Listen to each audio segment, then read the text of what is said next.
You might think this is a joke until you find yourself in a situation like this.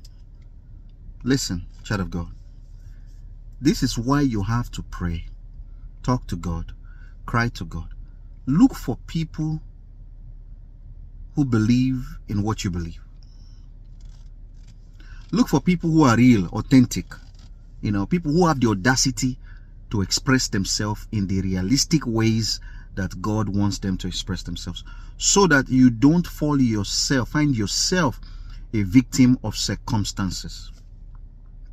Why do you think the world is the way it is? Why do you think when you do all this sales and marketing and you are in church doing sales and marketing for what you believe?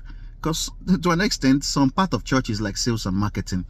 You have to tell people what you believe and hope that the people will sit down with you to listen to what you claim to believe. You have to use the Bible as your tool to convince the people that this is what you believe. And if anybody does not like to sit down with you and they decide to go, you also have to decide to forgive them and release them because they have found something different from what you believe. Why do you think people have to tell lies before they eat? You haven't met anybody like that. They never tell the truth because they know if they tell the truth, what they are selling cannot be sold. So they lie in the morning, lie in the afternoon, lie in the night. They wake up tomorrow, they tell lies. Why they are doing all this deceit and deception? They say God sent them that errand. They even lie against God. Do you understand, child of God? The gravity of what I'm telling you today is that we live in a generation where it is difficult to be who you are unless God is with you. Unless this God that we serve is with you. Because this world is going to test you and try you.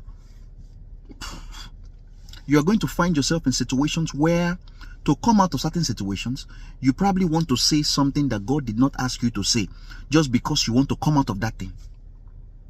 But God will be there to watch you. God is listening to you. The church listening to you. Your children are listening. Your wife is listening. Society is listening. Why is it that way in my generation?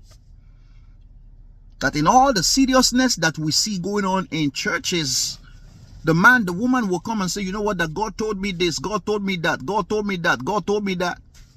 There's a strong confusion in the land. And the only people who will escape this confusion are people who have buried their head